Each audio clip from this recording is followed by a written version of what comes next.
Yo guys, what's going on? I'm Tim, he is Justin, back for day 12 of the MLB 30 Clubs previews. We're not going to call it 30 Clubs in 30 days anymore. For the most part, you're going to get one video every day. But as you saw last weekend, after doing 10 of these videos, after covering the NBA All-Star Game and everything, it's just got too nuts. We had to take some time off over the weekend, and just honestly, if we had made videos over the weekend, they would have sucked, because me and Justin were drained of energy, because we really have been working hard. I know that people think, oh, you just come on here and talk. This takes a lot of research, and talking for like 35 solid minutes is actually a pretty tiring thing. And when you do that day after day after day, which is what me and Justin ultimately want to do as sports show hosts or analysts, when you do that every day, it gets tiring. But we're going to be here for the rest of the previews, and then you're going to have the divisional previews, the award previews,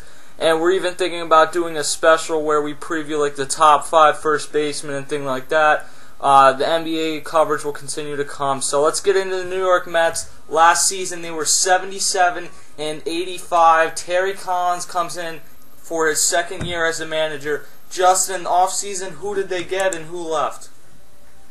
Alright, when you look at this off-season, they really focused in more into pitching. They got John Roush coming over from the Toronto Blue Jays, along with Frank Francisco, who spent a time over there in Toronto. He also got Ramon Ramirez. I'm pretty sure they picked him up. You also look over to who they got hitting-wise. They got Andreas Torres, who I think they traded for. So it was mostly this offseason this team was really looking forward into pitching and trying to improve the bullpen. They don't have Pedro Feliciano. Remember, they left him last year. So when you went into last season, their bullpen was not the greatest. But with this new team, this new bullpen, John Roush is a nice pickup. You also got Frank Francisco. I can see a nice closer role battle coming on now. I think Frank Francisco's got it to start the season because they gave him a 2-year, $12 million deal, which I heard a lot of Mets fans criticize. I think Frank Francisco's a nice pitcher, but I'm not sure he's worth that much either. John Roush has done a nice job for the Twins a couple years ago when Joe Nathan originally went down, and then they took the spot away from him in the middle of the year when they were able to acquire Matt Capps, and that kind of threw him off for the rest of the season. So, I mean, it is what it is. This is the New York Mets' 50th anniversary, by the way, 50th year in New York. Obviously, they were in Sanford, or, no, what am I saying?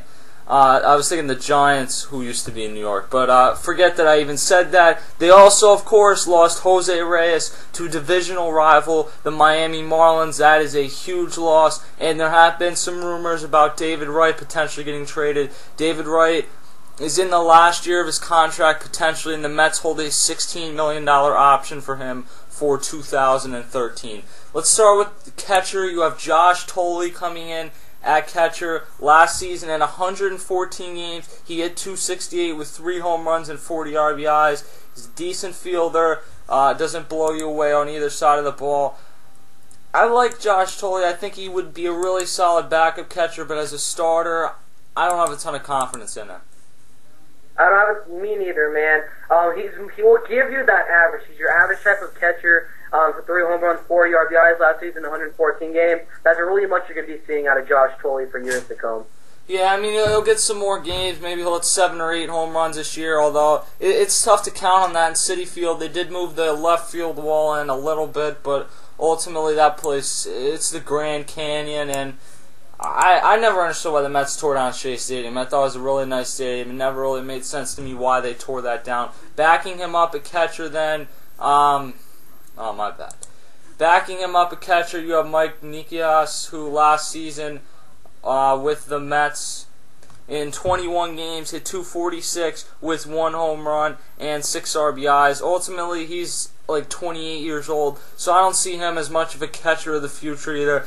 I don't think that the Mets ultimately have a long-term solution at catcher on their roster right now, so we'll have to see. As we transition over to first base end, you have Ike Davis, a guy who really surprised a lot of guys 2 years ago when he came out of nowhere, hit .264 with 19 home runs. Last year in 36 games, he played well, but only was able to play 36 games. He hit 302 with 7 home runs and 25 RBIs. Got off to a fast start, but then injuries just plagued the rest of his season, and he was not able to really get into a groove the entire season in terms of staying healthy. He should be able to stay healthy this year, and I think that this is a guy you can count on to maybe hit 23 home runs this season. Yeah, that 23 home runs right on the spot, that's where I would give him. This is the future of the New York Mets right here, and this guy back in 2010 displayed very, what type of power he has. 19 home runs, 71 RBIs, 264 average, 147 games. This guy is really going to bring it to the plate this year as the everyday first baseman for the squad, and I think he's going to be a solid 23 to 25 home run hitter, man. He's one of the younger guys on the Mets, so as Justin said, he is one of the guys for the future when they are able to ultimately put a... I mean, I'm not trying to rip the Mets here, but you know that right now the Mets do not have the greatest lineup out there. So once they're able to put out a solid overall lineup, Ike Davis should really be there because he's very young. Over at second base end, you have backing him up at first base. Let me go through that first. You have Justin Turner. In 117 games last year, he hit 260 with 4 home runs and 51 RBIs. He's a nice bat off the bench. You'll also see him get some looks at second base and third base as the backup at either of those positions, and potentially he could end up filling that third base forward if David Wright were to be traded, as some speculate. We'll have to see there. Yeah. Go ahead. Daniel Murphy, who was a natural first baseman, you saw him make that incredible play the other year with a ball bounced off the bag. It was on Sunday Night Baseball. 109 games last year, he hit 320 with 6 home runs and 49 RBIs. Really showed a lot of potential for the Mets last year. He broke out, really. And, I mean, the season before that, he hit 266 with 12 home runs. I have a tough time believing that if he plays over 109 games, that he's going to touch the batting average he had. I would tend to think he'll hit somewhere around 285 to 290, and that's still a nice average, and he's still a pretty young player, only 26 years old. So I think that certainly you will see him there for a few more years. All right, then backing him up, as we said, is Turner. As we look over to shortstop, then you have Ruben Tejeda, obviously with some tough shoes to fill. The 23-year-old coming in now, having to take over for Jose Reyes, a guy who's been one of the faces of that franchise for years. And obviously there were some people that felt that Jose Reyes was a cancer or whatever, but the bottom line is you cannot replace a guy who hit 337, could steal you 50, some years 70 bases, and was a really solid fielder too. It's going to be very tough to replace that, and to replace the smile. I mean, that's the type of thing that led that team, and ultimately it didn't lead them to great places. But Jose Reyes was a face of that franchise for years, and it's going to be tough to replace him. Ruben Tejeda is alright. I mean, the guy hit 284 last year, didn't give you any power. He had 0 home runs, but he had 36 RBIs and gave you 5 stolen bases. And I think as a full-time starter now, they're going to give him more of the green light to steal. Yeah, this is another guy, just like Ike Davis, who's a guy who's preparing for the future of this team. Like you said, this is a guy who does not give you power. This guy gives you average, and he gives you hits. He's a speedy shortstop, just like a Jose Reyes. I would not compare him to a Jose Reyes at all. He has appeared in 174 games over the past 2 years, and I think still we haven't seen the best of him. I'm probably thinking here, maybe from the next couple of seasons, we're going to see the best of Ruben Tejeda. Obviously, though, he is a natural second baseman, so there are some questions about him playing full-time over at shortstop. Backing him up is Ronnie Cedeno, formerly a big prospect in the Chicago Cubs organization, fizzled out there. He had a decent season in 2009 when he had 10 home runs, 38 RBIs. So if things really don't work out to Tejeda, or he really proves that he's just not ready yet, then potentially you could see Ronnie Cedeno get some more looks over there. But I would expect that they go with Ruben Tejeda there because he's very young.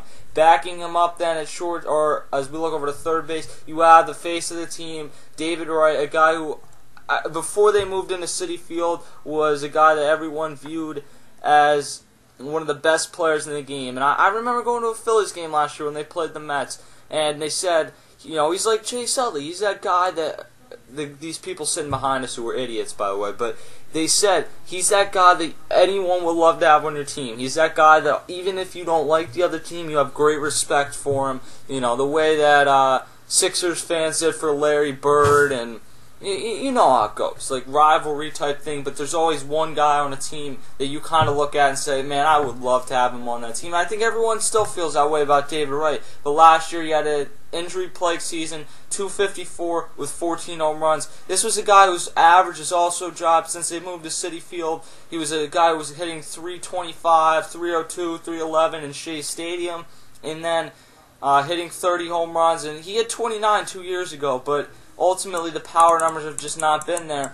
And I wonder long-term for the Mets if it really makes any sense to lock him up. He's a great player, no doubt, but he's 29 years old. By the time they lock him up, he'd be 30 years old. And again, I'll say what I said about the Jose Reyes deal. Yeah, he's a great player, no question, but locking him up on a team that isn't going to be ready to contend until he's essentially out of his prime is like giving him the money now to maybe not produce in 4 or 5 years when he's out of his prime, and you could use that money on someone who is in his prime, and it holds your team back. I think that the Mets really need to be patient. They have the option to keep him for next year, and they need to get a great package for David Wright. And if he does not have a good season this year, then hold on to him, pick up that option, and try and move him next season, because he is a very valuable piece, and whether they keep him long-term or whether they decide to trade him, he holds a key piece in what they do in the future, because if you do not get a good package for him, it sets your franchise back even more.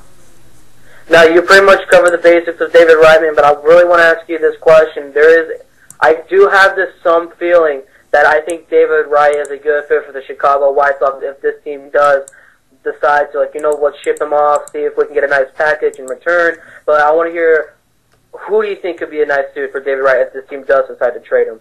I don't think the White Sox, because I don't see the White Sox contending. It all depends about whether the team that goes after him, whether they want to keep him for the rest of the year or whether long-term they could see him as a fit long-term. I mean, there's not a ton of teams that jump to my mind. I mean, maybe the Angels, if they were in contention, could be a fit for this guy. People keep trying to say the Phillies. That's not going to happen. They don't have the prospects for it. Their farm system's been blown up, and you can't have. Everyone thinks in Philadelphia that you can have a $20 million player at every single position, and that's not how it works. And I really question how long those guys have been fans of the team, because it certainly hasn't always been that way. The Nationals just locked up Zimmerman. I mean, Atlanta, I guess, could be a fit. Milwaukee has Aramis Ramirez now. St. Louis has David Freese. Maybe the Diamondbacks could be a fit. I don't know. Maybe the Giants could be a fit. I think you look at 3 West Coast teams in the Angels, the Diamondbacks, and San Francisco and say they're fit. And ultimately, if the Dodgers were to surprise contend people, they have new ownership and a new TV deal, maybe they go after him. Yeah, man. So let's look over to left field. You got Jason Bay out in left field, the guy who a few years ago was one of the best all-around players in the game. Although he was never a guy who hit for a huge average except for 2005 where he hit 300. But other than that, he was normally good for about a 285 average. But in 2009, his average dipped to 267, but he had a career high in home runs and RBIs, 36 home runs, 119 RBIs. And since they moved to, since he signed with the Mets, he signed that huge 5-year deal worth about $18 million a season. Those type of deals have never worked out for outfielders.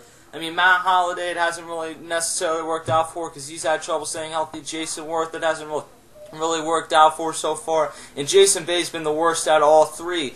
When you see these outfielders get these 5-year deals worth $18 million, they almost never prove to be worth that deal. And Jason Bay, over the last 2 seasons, in 2010, 95 games, 2011, 123 games. The average is right around 250 both of those seasons. The power has pretty much been completely gone. And while a lot of that has to do with playing in Citi Field, it's not all about playing in Citi Field. I question what his work ethic has been. And really overall, I think that this is a contract that is really going to hurt the Mets over the next few seasons because they're not going to be able to move him away, and it's money that they could have spent somewhere else. Yeah, I agree, man. I mean, ever since he came back to the City Field ever came back. Ever since he returned to the Mets, he was drafted by the Mets, and these numbers have just not been great at all. I mean, I think it was in 2010 where his season was cut short. He appeared in 95 games, but he missed a whole half of baseball due to an injury. I think he ran to the wall in left field at the Dodgers Stadium, which really affected his playing time in 2010. And then last year he tried to come back, 123 games, 12 home runs, 57 RBIs. He did have a pretty in between type of batting average at 245. And as of right now, I don't know what to expect from Jason Bay in 2012. I mean, he can get close right now to 20 home runs. I mean, ever since he left Boston, this guy was a 36-plus home run hitter in his final year with Boston. I mean, ever since he came back, I just don't know what to expect. Injury has played a big role in this guy, and the Mets just, as of right now, are just wasted money on him. So this guy really has got to come back if this Mets team is trying to contend this year. They really got to get him back. They really got to get him into his final year in Boston where he can hit you 36 home runs. Well, that's probably just not really going to be able to happen in Citi Field for the entire year. But it's not just that. I mean, overall, his production has just been awful over the course of the 2 years he's been there. You got 3 years left on that contract, and if things continue the way they've been, they might be 3 painful years at that.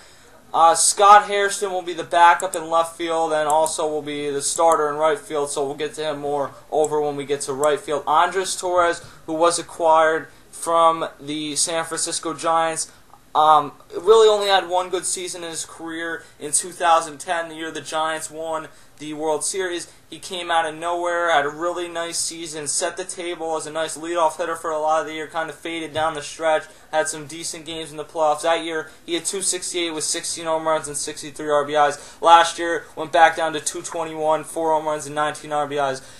The Mets made a nice move to go get him, but ultimately he's a 33-year-old outfielder who had one good season in his career, really bounced around the minor leagues, and I just do not expect a ton out of him in this lineup where he's going to be counted on.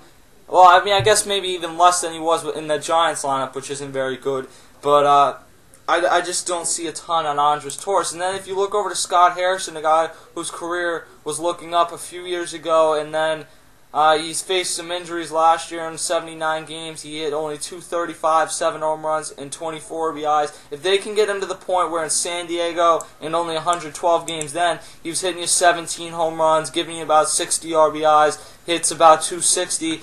He's a pretty decent power threat for the Mets. If they are able to have him out there for a decent amount of games, he can stay healthy and hopefully keep his average up. Now, we talked about this before the video, and I agree with you on some finer points here. But what you get out of Andres Torres and also Scott Harrison is, well, we'll start over at Andres Torres. This guy is speedy on the base path. This guy's very dangerous on the base path as well. He can give you some stolen bases time at time, but I think this is the year where he's going to double his stolen base out of last year. He got 19 last year. I do expect over, I say, 25 plus this year. I think this guy really has what it takes to be that type of threat on the base path. But you see, you're going to get a lot of base stealing out of him, like I said. You're also going to see a lot of great defensive baseball out of him, too. So that's pretty much where you're going to be getting out of Andres Torres, and you're going to see a nice average type of hitter in center field. Now, when you look at the backup, Scott Harrison, he has not played a full season of baseball over the past few years. He has played as that type of backup reserve outfielder in case like someone has a day off or someone is injured. He's your guy to fill in. But what you're getting out of Scott Harrison is he hit 7 home runs, 24 RBIs last year. I see a pretty much repeat of what he had last year. Pretty much you're really getting out of Scott Harrison nowadays. Yeah, and overall the Mets to me have 2 fourth outfielders starting in there. Oh, my bad, guys. He is not the starter. I feel Lucas Duda is the starter. I pulled something up wrong here on the screen. Lucas Duda, we'll give you him. 100 games last year, 292, 10 home runs, and 50 RBIs. He was a surprise for them and really came out of nowhere. Had a very nice rookie season. And, well, I mean, he got a cup of coffee in 2010, too. But for the most part, that was his rookie season. So, I think Lucas Duda is a pretty nice piece. You have a nice fourth outfielder in Scott Harrison, and Andres Torres I have my questions about, and I think everyone has their questions about Jason Bay. Let's look over to the starting rotation now, led by a man who also has quite a few questions. Johan Santana did not pitch at all last season. It bothers me when people say, oh, he's not a good pitcher anymore. Since Johan Santana's been with the Mets in the National League, he has still been a really, really good pitcher. In 2008, the first season, the Mets had huge World Series expectations, faded down the stretch, and missed the playoffs. But he had a huge year that year, 16-7 with a 2.53 ERA, well over 200 innings that season. Really carried this Mets pitching staff. And then in 2009 with them, he went 13-9 with a 3.13 ERA in 25 games. In 2010, although he didn't have a great record, his ERA was back down below 3 at 2.98 with an 11-9 ERA. He is set to be ready for opening day, the Mets believe. The most recent news, the update they have, I'm reading from MLB.com, says Mets left-hander Johan Santana threw 31 pitches over 2 simulated innings with roughly a 5-minute break between them. So, I mean, this is a guy who formerly won a Cy Young. He's up there in age to the point where he's 32 now. But these star pitchers, for the most part, can go until 35, 36 years old without seeing much of a drop-off. It's not the way you see with the hitter. And I think if Johan Santana is able to stay healthy this year, he is going to be a guy who pitches at like 15 to 20 wins and has an ERA right around 3, maybe even less. And for all the bad contracts the Mets have, while he was a bad contract because he's making $24 million, and unless you're out there pitching every game, which he's kind of struggled to do with injuries, he is still a piece that the Mets could say, look, we'll pay $10 million a year and you pay $14. That helps you to get some of that payroll off the board, and the Mets could potentially trade him this year because he is still a piece that could help a team win the World Series. He's still, when he's healthy, a top 10 pitcher in baseball and a borderline top 5, and I just wanted to make sure people still understand that. I do understand you on a lot of those key points, like you said. This guy is going. I really think that he's really going to bring it this year. Last season, it just really killed him. This guy is really a dominating pitcher ever since he came to the Major League Baseball, and this injury just really killed him. So I do expect him to come back 100% sure. 100% sure that he's going to pitch a full season. But when you say he's going to get traded, I don't really see him getting traded at all. This is the ace of this team's pitching rotation. I mean, who are they going to look over to? Mike Pelfrey? No. Well, John I mean, East? that's No. not even the point, though. No. Because even with Johan Santana, the Mets probably are not a contender for the next couple seasons. So if you can get that payroll off the book, or at least a chunk of it, maybe that helps you to re-sign a guy like David Wright. I mean, the Mets know that. They got to know this. That Sandy Alderson's doing the best he can, but he really is not with the whole Bernie whatever thing, the Ponzi scheme and all that stuff. They're bankrupt. They've had trouble with money.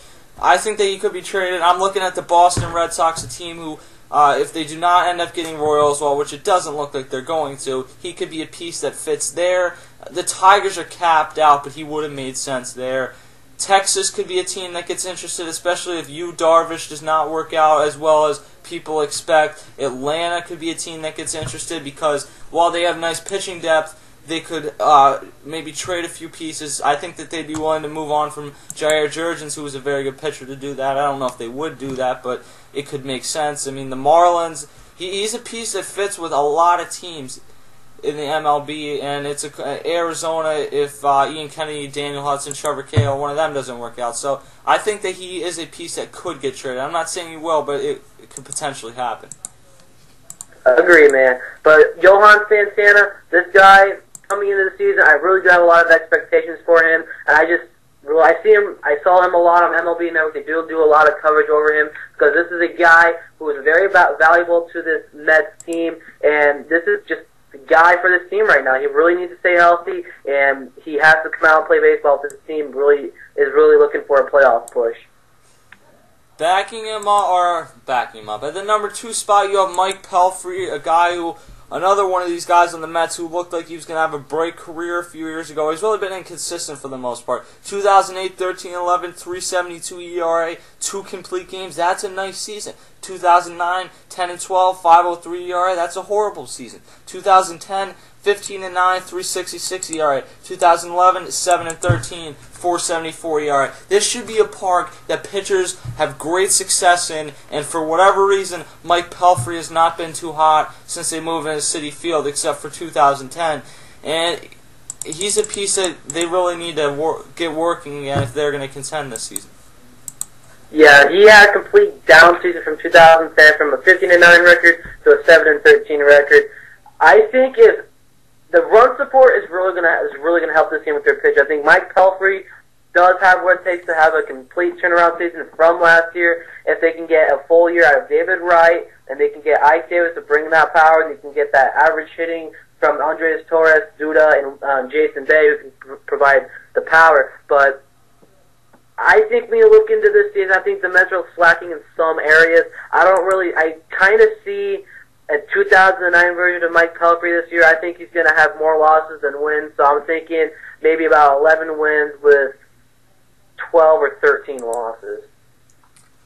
At the number 3 spot, you have another guy for the Mets who was really disappointed. He was a top prospect. He's still only 26 years old, so I'm not going to write him off yet. But in the 2 seasons, he's really spent full seasons in the MLB. In 2010, he threw 2 complete games, which was really nice, and one of those was a shutout. 373 innings, that's all nice. But when you have a 9-10 record, which I don't take a ton of stock into a record, especially when the team doesn't have a great season, but a 4.20 ERA, and I mean that Mets team wasn't even that bad. They were in contention a lot of the season before fading in mid-August. Then 2011, 11-11 with a 4.40 ERA. I mean, both of those are awful ERAs. To me, if a pitcher has an ERA over 4, it's a bad season. If a pitcher has an ERA between 3.5 and 4, it's a good season. And if you're really below 3.5, you're having a really nice season. And if you're below 3, you're one of the better pitchers in the game. So John really needs to step it up this season. I think that he certainly can, and another guy that should thrive in that park, and he just hasn't. Yeah, Jonathan East, he really got to pick up. I know you said he was, 26, you said? Yeah. So he still has a lot more years coming from. I always had this thought that he was kind of rushed in the major league. He debuted in 2008. That could play a big part. But he does have major league experience. He did play ever since in 2008. But these last 2 years, his last 2 full years with the New York Mets, just really nothing really connected the dots with this guy. So I always had this feeling that Johan Santana really has got to work with this guy. And I think with Johan Santana being out, that has been a big problem with these younger guys.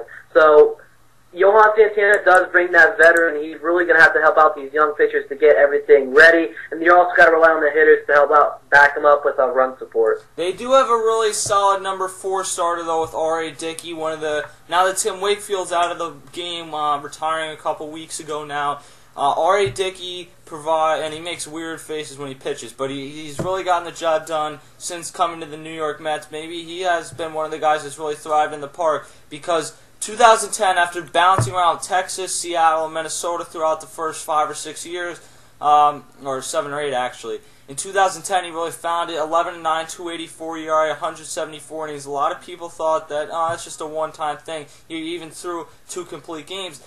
Then last season, 8-13 record. That's not great, but a lot of that had to do with the run support. A 3.28 ERA shows that, yeah, he's not as good as a 2.84 ERA, but he still is going to be a solid pitcher for the Mets. And he also threw 1 complete game, threw over 200 innings for the first time in his career by far, and had a whip of 123, which is pretty close to the 119 one he had in 2010.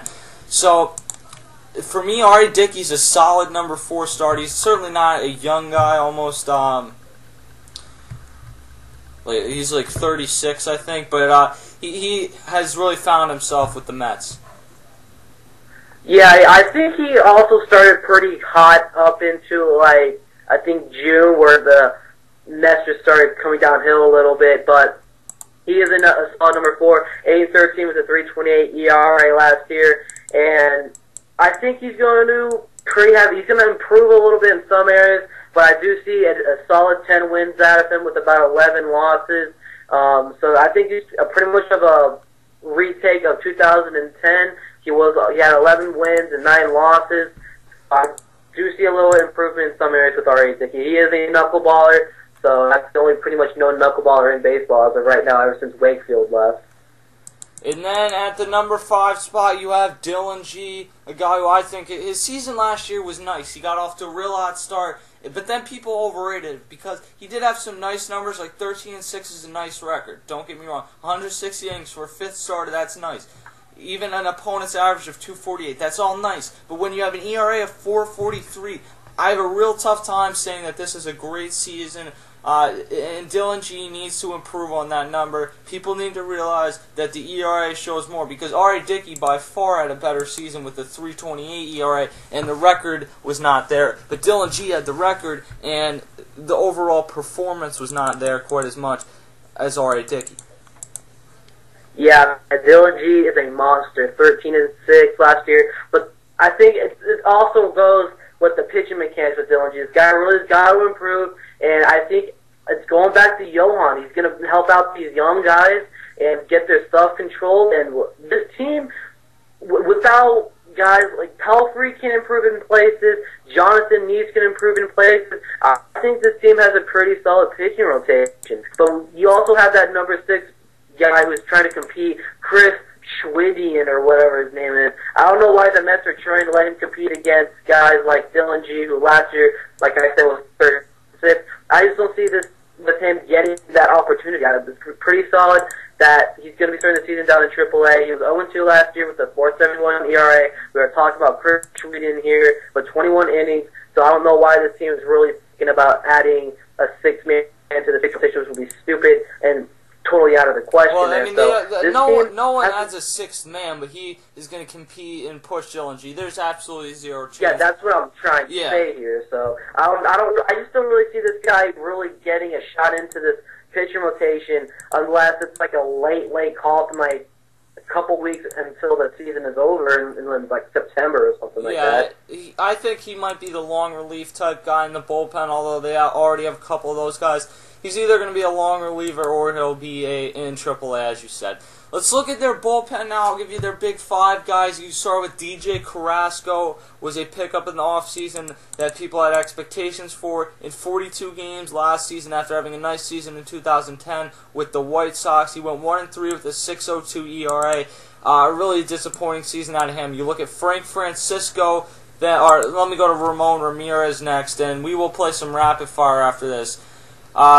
You look at Ramon Ramirez, 3-3 last year with San Francisco, 2.62 ERA, solid pickup. He can even give you some saves in case things with Frank Francisco do not work out. Bobby Parnell has been a guy we've seen even get some starts back in 2009, but for the most part, has done a nice job in the bullpen. Last year, 4-6 with the 3.64 ERA, gives you 60 games. That's very impressive. And then John Roush, probably the tallest pitcher still in the MLB. Last year, disappointing season, 5-4, 4.85 ERA, but before that, he had been a nice reliever with the Washington Nationals, the White Sox, the Diamondbacks, and as we mentioned, the Twins. In that season, he had 21 out of 25 saves. That's not great, but it's pretty good for a guy that they will have as their setup man. And then overall, the man who will come in as their closer is Frank Francisco after spending much of his career. If you remember, back in the day, him and C.J. Wilson shared the closing duties, and their careers have gone in opposite directions.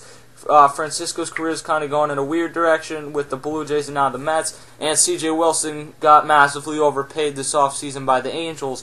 So if you look at what he's done, 25-29 in 2009 when he was a closer, started out really high and kind of faded that season, and then in 2011 last year with the Toronto Blue Jays, he was 17 for 21 in saves.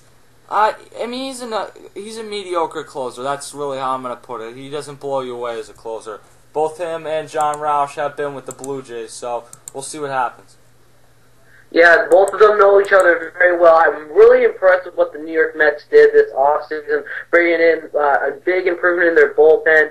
DJ Carrasco, he's been on the team last year, didn't really blow me away at all. But when you add Frank Francisco and John Roush and Ramon Ramirez to this bullpen, I think this team has a pretty solid late inning reliever. You have a pretty solid setup man and a really great, I don't want to say really, really great. I'm going to say you have a pretty decent closer in Frank Francisco. I think this team is pretty stacked into the later innings. When you look into their, like, sort of middle reliever type of guys, there could be some questions. That's where DJ Carrasco comes into play. Burdick, whatever, Manny Acosta.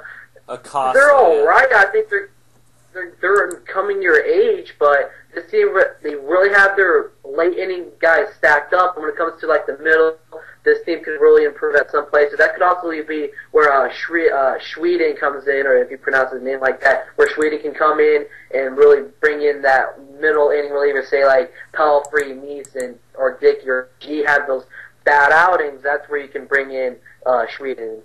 All right, Justin, have any rapid fire questions? I got 4. David Wright, 100-plus game appearances this year. Oh, yeah, I think he'll easily get that. In a year that could be a contract year, I think he will for sure get that. Talking about David Wright, will Wright be traded this year? Yeah, I do think he'll get traded this year. I think that the Mets are in financial issues, and it's really a shame to see guys like him and Reyes go from the Mets because they've been there for quite a while. And at one time around like 2006, the year that the first year when Carlos Beltran almost won MVP, you had Carlos Delgado come in then. And those guys, it looked like you had a really good team, and ultimately the egos killed that team, and you're going to see them go without really winning a World Series for the Mets. But, yeah, I think David Wright is gone. All right, let's go over to pitching. Let's talk about the healthy guy. We got Johan Santana. A lot of questions about this guy going into this season. I think he's going to pitch out of his mind. I think he's 100% healthy. He's ready to go. Do you think Johan will get 15 wins this year? Yeah, I do, and I think that he is another candidate in the NL. Him, Edison Volquez are two big candidates for comeback player of the year. All right, wrap it up. Will this team... Take a breath, Justin. I don't want to... okay, 70-plus wins. I don't want to say 80. I think this team does have a lot of questions at times, but do you think 70-plus wins is this team's destiny this coming year? I'm having a tough time saying that because people are going to say, oh, you just hate the Mets. No, because I was the one that put the Mets in third place last year when everyone else had them in last. The Phillies are going to be up there. The Marlins are going to be up there. The Braves... Okay, let me put it this way. The Phillies won over 100 games last year. They're not going to do that again, but they're going to win 90, 95 games. The Marlins are going to be in the 85 to 90 area. The Nationals already won 80 games last year and probably could win 85 this year. The Braves almost won 90 last year and could probably improve if they get Jason Hayward and Freddie Freeman to play for a full season at their best. So I think that the Mets are, you're talking about like 67 wins this season, unfortunately for the New York Mets fans. I have a repeat from the next season, or last season. I think this team is going to play some great baseball in like maybe the first month of the season or maybe the first couple of months of the season, but you're going to see what happened to the Mets last year. I think you're going to see a slight fall in July, August, and September. But if this team is really going to have to contend, they really got to play 162 games of baseball, and they really going to have to rely on guys like Jason Bay, David Wright, Johan Santana, Ike Davis. Pretty much just it has to be this whole team that really has got to come together. It's just like regular baseball. You've got to play in mind. I really think this team can really do something in the future. They do have some young, talented prospects in their minor league system. Dylan G really brings it up, but he's already in there. But this team has really got to rely on David Wright, like the guys I said before. Alright, so for Mets fans, the future is probably what you need to look forward to. That's essentially what we're saying. Be back tomorrow because we will have the Big Red Machine preview, a team that acquired Matt Latos, made some big, bold moves in the offseason, signed Ryan Madsen, Big offseason for the Reds, a team that I told you last year would be a down year, and this would be a year to really watch out for the Cincinnati Reds. Be here, and you can see if I still agree with what I said a year ago, and you can also hear what Justin has to say on the New York Mets, maybe even KJ. Hit me up on Twitter at CashKelly_TRST. Hit Justin up, what's your Twitter? At the real Justin Gotzi. Not to be confused with the fake Justin Gotzi. We'll see you guys later. #Deuces.